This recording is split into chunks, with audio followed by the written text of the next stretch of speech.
Welcome back to Dolly Cooks. On this episode of Dolly Cooks, we'll be making a monstrous macaroni and cheese, and you'll need 3 cups of water. Sorry, I was trying to capture the cadence of Martha Stewart. I can't really do her accent, but I do sort of have her rhythm down. Welcome back. We are going to be making a 1-pot macaroni and cheese. There is cauliflower in it, so yes, we're putting a vegetable in macaroni and cheese. Look, I know a lot of people have a lot of opinions about macaroni and cheese. Some people hate a stovetop macaroni and cheese. Some people don't like a baked macaroni and cheese. People have opinions about what you put on top of baked macaroni and cheese, how thick you like it, how dry you like it. This is a stovetop macaroni and cheese with a vegetable in it, so if that offends you, look away now, or hate watch it. Look, I know you do that too. I like stovetop macaroni and cheese, and it's more of the macaroni and cheese that I grew up eating. It's very simple to do, and it's delicious. And I like a cheesy, gooey, wet macaroni and cheese, even when I bake my macaroni and cheese. I just do the stovetop one because honestly, it's easy for a weeknight. 1 pot, it takes like less than half an hour, less than 20 minutes if you're really not yapping like I am. And it sort of combines 2 of the side dishes my mom would make a lot. So growing up, macaroni and cheese would be a common side dish we'd have on a weeknight. She would sometimes use the box of mac and cheese, not the one with the powder, but the one with the little paste of cheese that you put in, like the Velveeta shells and cheese kit. Sometimes she would do it from scratch. She'd still use block Velveeta. And then the other side that my mom would make a lot growing up is she would boil or steam broccoli or cauliflower and then serve it with melted American cheese or Velveeta. And I feel like this macaroni and cheese is sort of like if those had a little baby, because you're getting cheesy cauliflower, you're getting stovetop macaroni and cheese, but it's all one thing. The other thing that I love about this recipe, and it is because it reminds me of my mother, is because she is a great cook. And the reason I'm a great cook is because she was a great cook and I learned how to cook from her. And it wasn't until a few years ago I realized that she was cooking macaroni and cheese the way that America's Test Kitchen cooks their macaroni and cheese, the way that Ali Slagle from the New York Times cooks her 1-pot macaroni and cheese. And that is that you cook the pasta in milk and water from cold and cook it all together at once. Then you don't have to make a bechamel. So hopefully I've convinced you this is worth cooking. I've been yapping for 3 minutes and we're gonna get cooking. We'll be moving over to the stove shortly, but right now we're just gonna get everything prepped, which doesn't take very long. I'm going to break down, this is a medium head of cauliflower. It weighs about 1.5 pounds. You could also use about 1.5 pounds of broccoli florets, but you just need to break it up into florets. These are going to be pretty big. I'm going to end up cutting them just a little bit smaller so that they cook. I already removed the outside leaves, and then I removed a lot of the core. And then from there, we're just going to break things up into smaller pieces. This is probably as big as you want. Pieces like this are even better. So I'm going to cut this bigger one in half here. But because this all cooks together, the cauliflower goes in from the beginning with the pasta, you want it small enough so that it gets tender in the amount of time that the pasta will cook. And you may be noticing I am once again in my workout clothes. It is late. I have worked all day. I have just worked out, gotten some chores done. I have laundry going. I had an appointment today for electrolysis, so I'm not wearing any makeup and my face is sort of red. You get the real over here on the YouTube.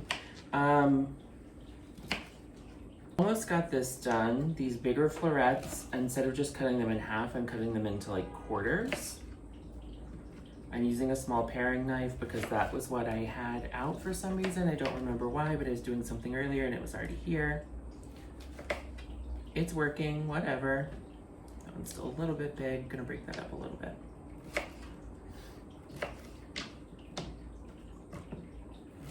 This one is really huge. Oh my gosh. All right, so that's the cauliflower. The next thing that we're going to do is grate 4 ounces of cheddar cheese. Cheddar has really great flavor. You can use yellow or white. I'm using white just because I'm also using white American cheese. That's the other cheese. Hey, Lily.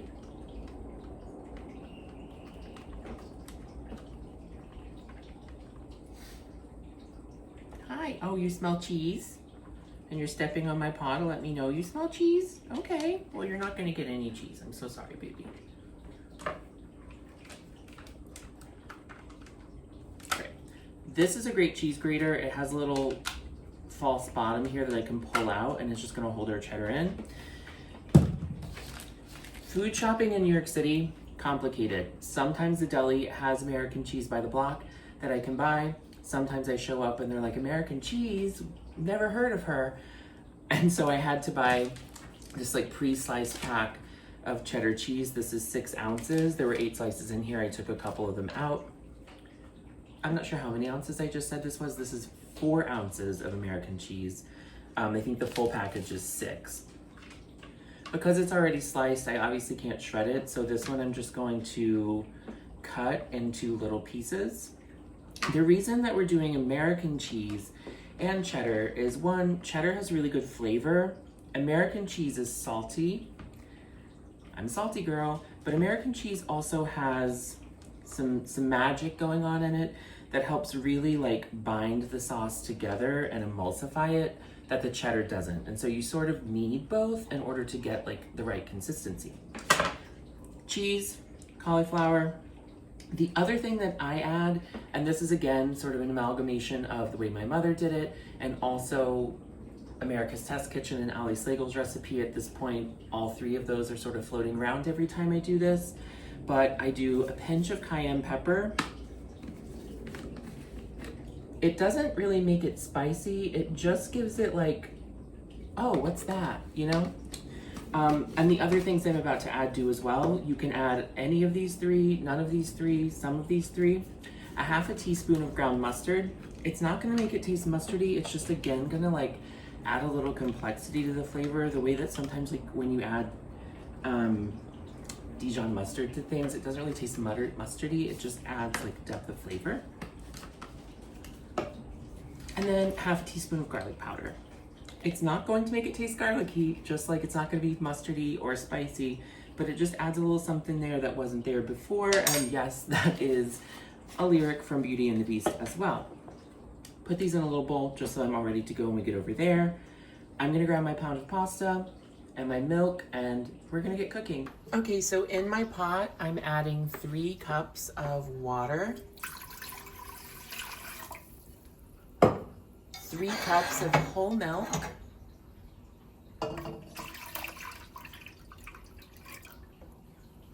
2 teaspoons of salt. We'll probably end up adding just a little bit more salt at the end to taste, but because the cheese is also salty, I like to not go too hard until I know how salty my cheese is. We're going to add our cauliflower.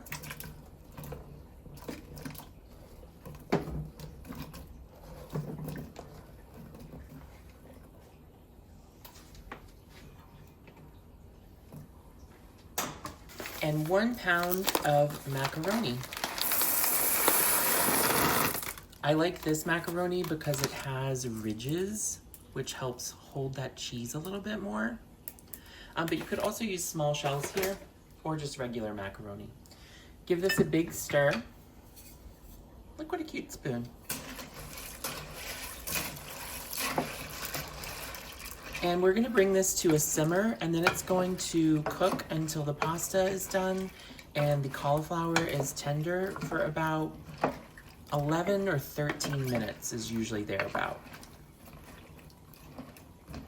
We can also go ahead and add in our other seasonings. Again, that was half a teaspoon of garlic powder, a pinch of cayenne, and half a teaspoon of ground mustard.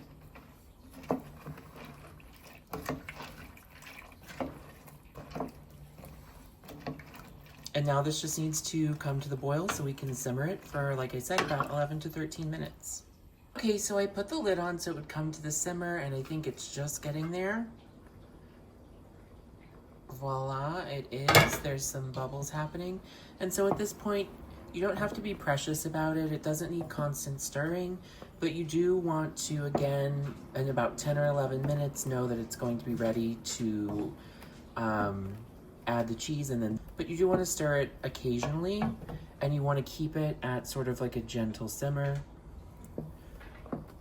I can already tell that the cauliflower is going to be tender and perfect. It's softened up so much in just sitting and coming to the simmer. Probably took it about 8 minutes or so to get to the simmer. And now we have just about 10 more minutes to go until we have dinner. It's been cooking for just about 8 minutes or so, and you can already tell that it's thickened quite a bit up. I just tasted a pasta. It still has quite a bit of bite to it. The cauliflower is really starting to break down and get tender. There's a lot less liquid in the pot, but there's still plenty. And I would say in 2 or 3 minutes, I will be ready to add our cheese. So it's been simmering for 11 minutes now.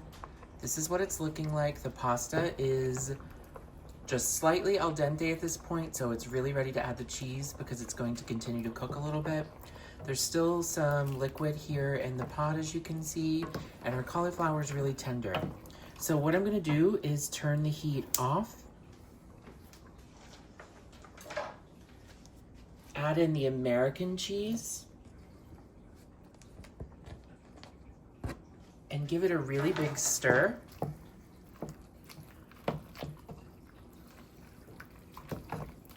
And again, this American cheese is what's going to help sort of really make this emulsify and become a really creamy, cheesy sauce experience without the bechamel. And then we'll add additional cheese for flavor in the form of 4 ounces of shredded cheddar.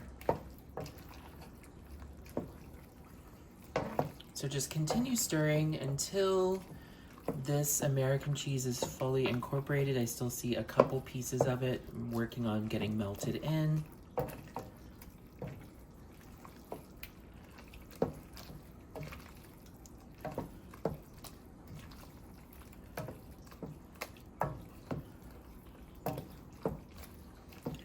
Perfect, you can already tell it's a different experience already. It's much thicker than it was. Still has room to for the pasta to continue absorbing that liquid. Now we're going to add in our 4 ounces of shredded cheddar.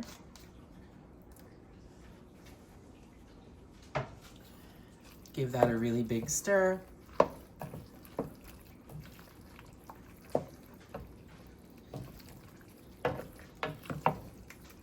Oh yeah, it's really coming together. And it smells so good, y'all. Perfect. The cheese is pretty much melted. You can see that this is still quite soupy. So at this point, the heat's off, the cheese is stirred in, she's a little soupy, and that's okay. We're going to put the pot on and let it set for about 3 to 5 minutes. Okay, so I just served myself up some. I like to put a little red pepper, black pepper on mine. Look at this.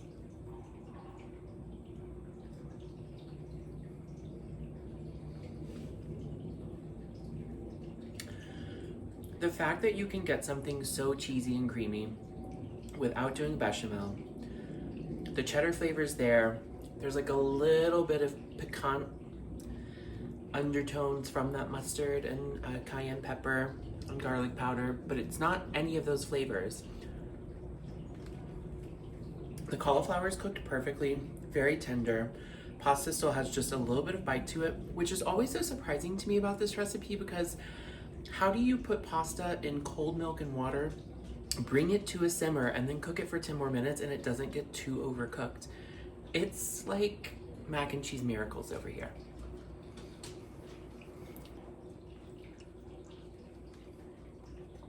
Okay, bye. I'll see you in the next one.